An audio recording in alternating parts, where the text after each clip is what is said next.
Jose Saramago, author of Blindness, writes a story of how a doctor and his wife and their society handle the blindness epidemic that destroys their society on different levels. Saramago takes normal, everyday people who are blind in character and makes them physically blind. This blindness is a contagious disease that spreads among all people except for the doctor's wife. The significance behind this is Saramago making a point that people who are blind don't realize how blind they are until they are tested with a life-changing situation. As for the doctor's wife, she is not blind in character to start with, which is why the author chose to keep her sealed. At the end of the story, the doctor's wife says, "Yes, I don't think we did go blind. I think we are blind. Blind but see. Blind people who can see but do not see." The doctor's wife understands this idea from the beginning that blindness in her society was making people's blindness as a character flaw, a public thing, which is purposeful by Saramago because sometimes society can be so corrupt that people's faults are not recognized because the majority of the population have those faults. These faults become normal in society. This is an example of Saramago's comment. On today's society of corrupt humans. Stylistically speaking, Saramago, in a way, makes the characters appear less human than they actually are. One way he does this is by removing quotations when the characters talk. The book progressively dehumanizes the characters when the blind are quarantined in the wards by the government. The government has taken away a lot of the rights from the characters, and in a way, Saramago's choice of not using quotes makes the characters lose their voice and sense of individuality.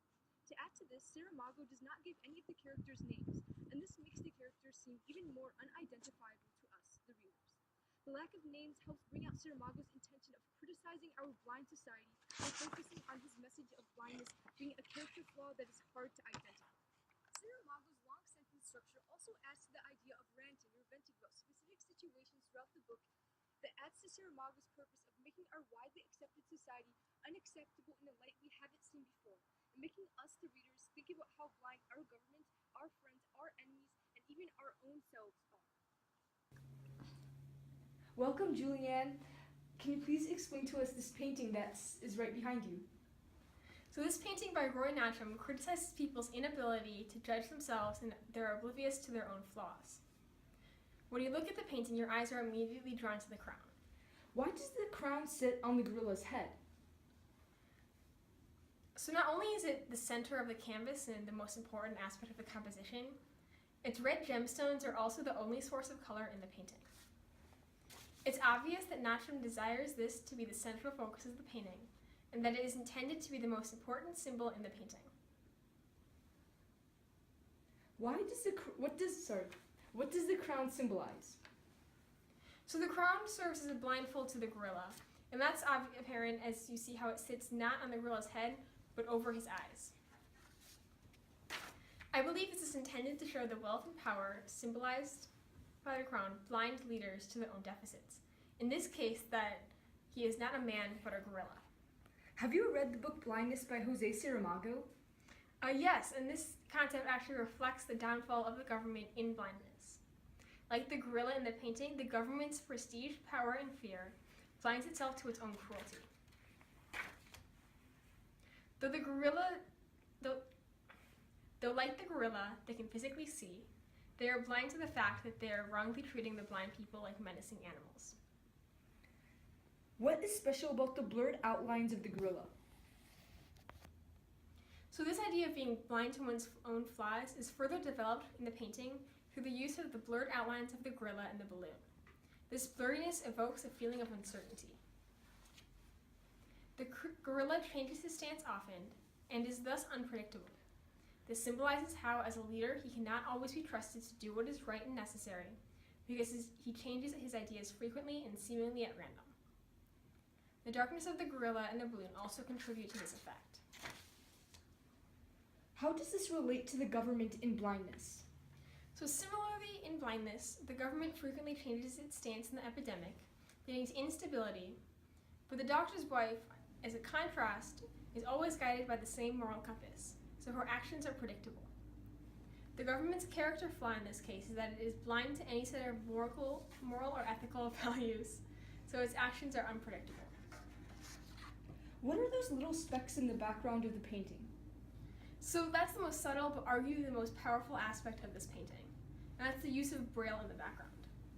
So this is a detail that can easily be overlooked by a sighted person, similar to how many people forget to look inward and evaluate their own weaknesses. Have you deciphered the Braille? The message inside the Braille is also very important, and it's no one ever eyes himself or listens to his own voice. It is very important that Natural includes this message in Braille, because it demonstrates how it is blindness in spirit, not in the eyes, that prevents one from learning from the painting's message. Dab. Hello everybody, I'm with Nadia Mohideen, a critic from New York. Hello Nadia, how are you doing today? I'm good, Nora. How are you? I'm good. So when I first emailed you, I wanted you to somehow find a movie that you found related to Blindness by Jose Saramago. What came to mind when you first thought V for Vendetta is the movie?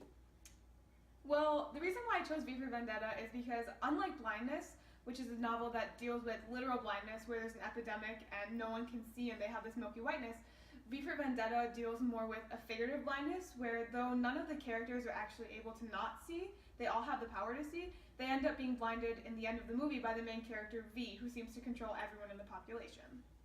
So do you see any type of similarity or difference between V, the main character, and any character from Blindness? Yeah, I think that V most closely emulates the character of the doctor's wife in Blindness, because they're both two very similar characters who have a similar role, such as V has this power that he's controlling everyone. He's fooling the government, he's fooling all the security agencies, no one can figure out who he is, and the doctor's wife has this power that she is the only person who's able to see. However, they both use it in two drastically different ways. The doctor's wife attempts to use her sight, gift of sight, in order to save the population and save her husband, but in turn she ends up killing some people unintentionally, versus V has his power over the entire government, he has them all under his wing, and he uses that to his advantage to kill about 90% of the characters, which is generally a bad thing. So there's just a difference of intentions. Mm-hmm. My last question is, how do the two works of art relate stylistically speaking? Well, the tone that's created by Jose Saramago in his book is very ominous, and that's because he doesn't use, first of all, he doesn't use any actual names for the characters. He just uses descriptive qualities such as the girl with the dark glasses, the boy with conjunctivitis, and also when he writes, he doesn't use any quotation marks to signal that the characters are talking, so it kind of creates this tone of, oh, what's going on? You have to try to keep up with it, which is really similar to V for Vendetta, because they use a lot of backlighting to create this really dark look constantly throughout the entire movie, especially in those scenes where V is killing. It makes it seem very ominous. Okay, thank you very much, Nadia. Thank you. Hello everybody, I'm with Mr. Brannigan, a professor who has criticized the poem I Stood Musing in a Black World by Stephen Crane. Mr. Brannigan, how does Stephen Crane criticize this poem, and what does he do to criticize it? Okay, so in this poem, Stephen Crane criticizes people's inability to trust their own insights, as well as their willingness to simply follow others blindly. Crane uses short and choppy phrases throughout the entire poem, which adds a simplistic element to the way it's read and eliminates any fluff from taking away from the main purpose of the story. From whose perspective is the poem told from? It's told from the perspective of the narrator, who is not physically blind, but is blind in the sense that he lacks his own insight. This characterization is apparent in the first few lines of the poem, which read, "I stood musing in a black world, not knowing where to direct my feet." Instead of following his own conscience, he decides to blindly listen to and follow the voices. How is the narrator similar to the people in Blindness by Jose Saramago? This narrator is similar to the people in Jose Saramago's Blindness, who lack a strong moral compass or choose to blindly adhere to their societal norms. These character flaws act as a sort of blindness, and they ultimately lead to the people's loss of physical sight. Who are the voices in the poem, and what do they represent? Okay, so the voices in the poem represent the greedy and impatient side of society as a whole, and they are similar to the narrator, blind in a sense as well. The voices are described as being a stream of men that are quick and ceaseless.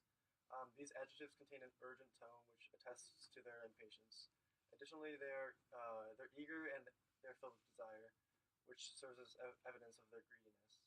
What is the main problem in the poem? The main problem of the poem is the narrator's uncertainty with himself, which causes him to turn away from his own insights, and especially when these voices repeatedly yell, "Look, look there," throughout the poem.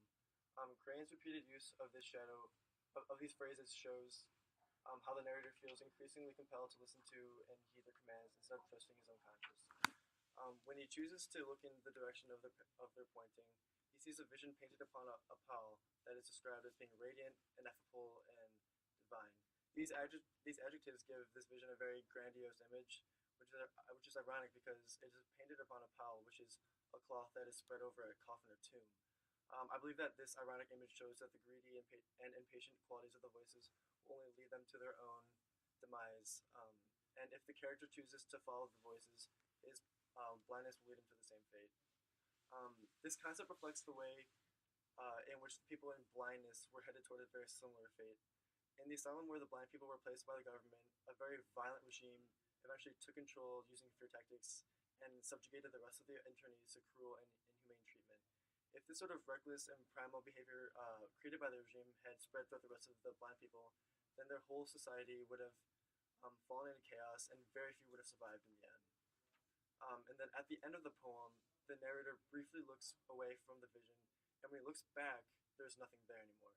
At this point, he is still unable to trust himself and falls into despair. When he asks the voices once more where to look, they yell, "Fool, fool, fool."